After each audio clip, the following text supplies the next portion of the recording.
Hello बच्चों, कैसे हैं आप लोग। आज हम लोग कक्षा 10 प्रश्नावली 4.2 के प्रश्नों को हल करना सीखेंगे। तो आइए शुरू करते हैं।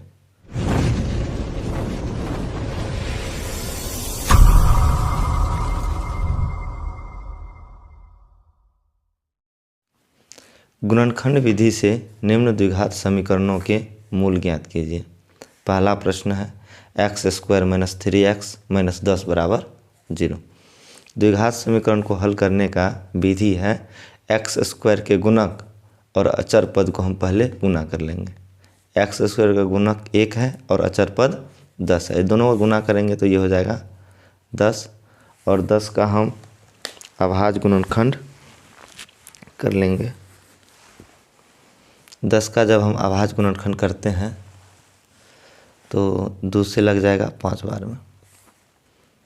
तो ये इनके दो अभाज्य गुणनखंड 2 और 5 आए। उससे पहले हम देख लेते हैं 1 प्लस में है और 10 माइनस में है, तो ये दोनों का गुणनफल -10 है। तो या तो हम +2 ले लें और -5 ले लें, या -2 या +5 ले लें। दोनों का गुणनफल -10 ही होगा। तो यहाँ देखते हैं माइनस में 3 है, अर्थात 5 माइनस का और 2 प्लस का लेंगे, तब जाके गुना होकर के -10 होगा और जोड़ने पर -3 होगा। तो लिखते हैं इसे हम x²। ये दोनों में से किसी को हम पहले लिख सकते हैं -5x + 2x - 10 = 0। अब यहाँ 4 पद हैं, 2 का हम जोड़ा लगा लेंगे और कॉमन गुणनखंड रख लेंगे। जैसे x² है मतलब x गुना x और 5x है 5 गुना x। ये दोनों में कॉमन x है, x कॉमन ले लेते हैं। तो यहाँ बच जाएगा x और यहाँ बच जाएगा 5x में से x ले लिए तो बचा -5। यहाँ पे 2x और -10 है। ये दोनों में से +2 अगर हम कॉमन ले लेते हैं तो यहाँ बच जाएगा x और यहाँ बच जाएगा -5 = 0। हम ध्यान रखेंगे कि कोष्ठ में आने वाले दोनों बराबर होना चाहिए। अब यहाँ से फिर से 2 पद आ चुके हैं, दोनों में हम देखते हैं तो x - 5 कॉमन है, तो x - 5 हम फिर से कॉमन ले लेंगे। यहाँ से बच जाएगा हमें x और यहाँ से बच गया हमें +2 = 0। आगे देखते हैं x - 5 और x + 2 का गुणनफल हमें 0 है। तो या तो ये 0 होगा या ये 0 होगा। हम बारी बारी से दोनों को 0 के बराबर रख के देख लेते हैं। x - 5 = 0 या x + 2 = 0। अगर x - 5 = 0 है तो x = 5 और x + 2 = 0 है तो x = -2। यही इनके दो गुणनखंड प्राप्त हो गए। दूसरा प्रश्न है 2x² - x - 6 = 0।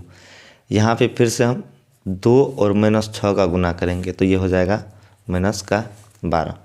और -12 को हम इस प्रकार से तोड़ें कि गुना करने पे -12 और जोड़ने पर -x यानी -1x हो जाए। तो ये -4 और +3 में तोड़ने पर 4 तिया 12 और 4 में से 3 घटाने पर -1 हो जाएगा। तो हम इसे लिखते हैं 2x² - 4x + 3x - 6 = 0। अभी दोनों पद में से कॉमन लेंगे। 2x² और -4x में से 2x कॉमन आ जाएगा, यहाँ बच गया केवल x। और -2x अगर निकाल लेंगे 4x में से तो बचेगा ये -2। 3x और -6 में +3 कॉमन लेंगे तो यहाँ बच जाएगा x और 6 की जगह पे बच जाएगा -2 = 0।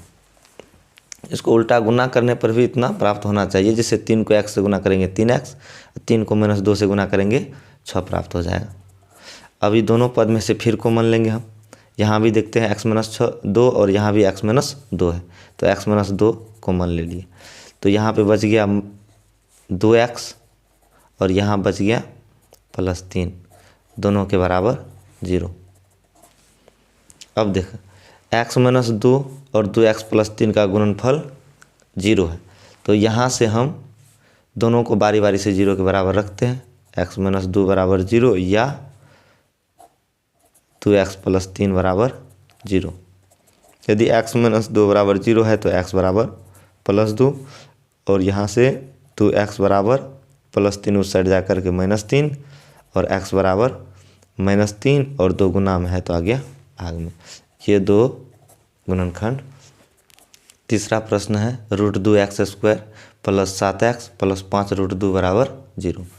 पहला पद और अंतिम पद को गुना कर लेंगे, √2 और गुना 5 √2, तो ये हो जाएगा √2 गुना √2 और 5 हो जाएगा 10। अब 10 को इस प्रकार से तोड़ना है कि जोड़ने पे 7 और गुना करने पे 10 हो, तो ये 2 और 5 में ही तोड़ लेते हैं। 2 और 5 में तोड़ेंगे तो 5 और 2 7 हो जाएगा। यहाँ लिख लेते हैं √2x² और फिर लिख लेते हैं 7x को लिख लेते हैं 2x प्लस 5x प्लस 5 √2 बराबर 0। अभी दोनों में से कॉमन हमें लेना है।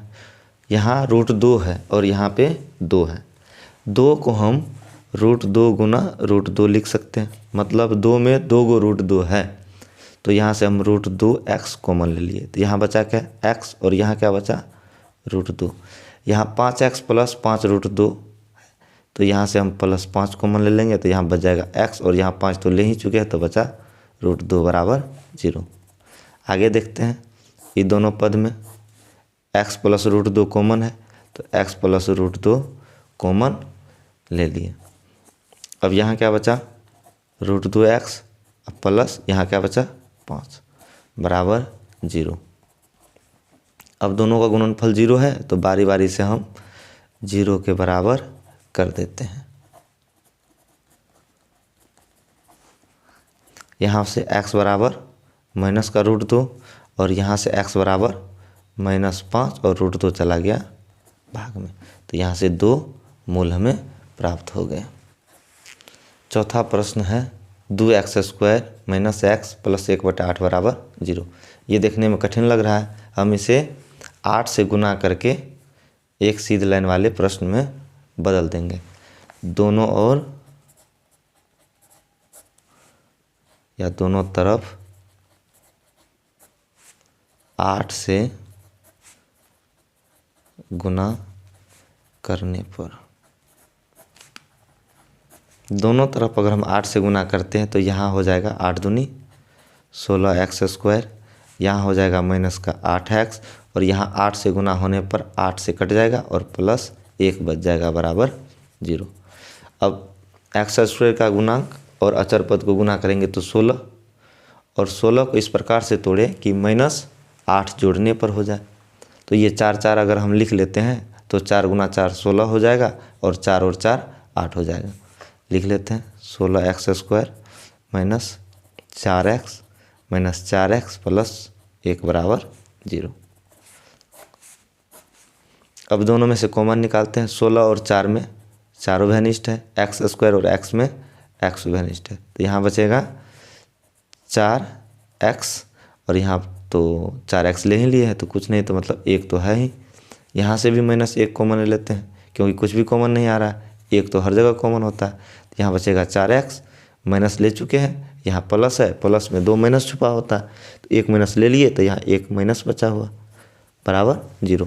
अब फिर से दोनों में देखते हैं तो 4x - 1 और 4x - 1 उभयनिष्ठ है, फिर से हम कॉमन ले लेते हैं 4x - 1, यहाँ क्या बचा 4x और इसमें तो ले ही चुके हैं तो बचा है -1 बराबर 0। अब बारी बारी से दोनों के बराबर 0 कर देते हैं। 4x - 1 बराबर 0 और यहाँ भी 4x - 1 बराबर 0। यहाँ से x बराबर क्या निकलेगा, -1 जाएगा प्लस में और 4 गुना में है चला आएगा भाग में। यहाँ भी x बराबर यही निकलेगा, -1 चला जाएगा +1 में और 4 चला जाएगा भाग में, तो यहाँ से भी हमें 2 मूल प्राप्त हो चुके हैं। x² - 20x प्लस 1 बराबर 0, इसका भी गुणनखंड करना है, मूल निकालना है। तो पहला और अंतिम पद को गुना करेंगे तो 100 होगा। 20 को इस तरह से 2 पदों में तोड़ना है कि गुना करने पे 100 और जोड़ने पे -20 हो। तो 20 को अगर हम 10 और 10 में तोड़ दें तो जोड़ने पे 20, दोनों को माइनस में रख लेंगे और गुना करेंगे तो माइनस प्लस 10 गुना 10 100 भी हो जाएगा। इसी तरह से लिख लेते हैं 100x² माइनस 10x फिर माइनस 10x प्लस 1 बराबर 0। दोनों में से कॉमन ले लेते हैं, यहाँ से 10x कॉमन ले लेंगे, 100 और 10 में 10 कॉमन, x² और x में x कॉमन, तो यहाँ बचा क्या 10x और यहाँ तो 1 ही बचा। यहाँ से -1 कॉमन ले लेंगे और यहाँ हो जाएगा 10x और यहाँ फिर से -1 बराबर 0। आगे 10x - 1 कॉमन है, फिर से ले लेते हैं 10x - 1 और यहाँ से 10x और यहाँ से -1 बराबर 0। दोनों का गुणनफल 0 है तो हम बारी बारी से 0 के बराबर रख लेते हैं। 10x - 1 बराबर 0 और 10x - 1 बराबर 0। यहाँ से निकलेगा x बराबर -1 उस साइड जाएगा +1 में और 10 जाएगा बट्टे में। यहाँ से x बराबर -1 जाएगा +1 में और 10 जाएगा बट्टे में। इस तरह से हमें फिर से 2 मूल प्राप्त हो गए। यदि आपको हमारा वीडियो हेल्पफुल लगता है तो आप हमारे चैनल को लाइक, सब्सक्राइब, शेयर अवश्य करें। धन्यवाद।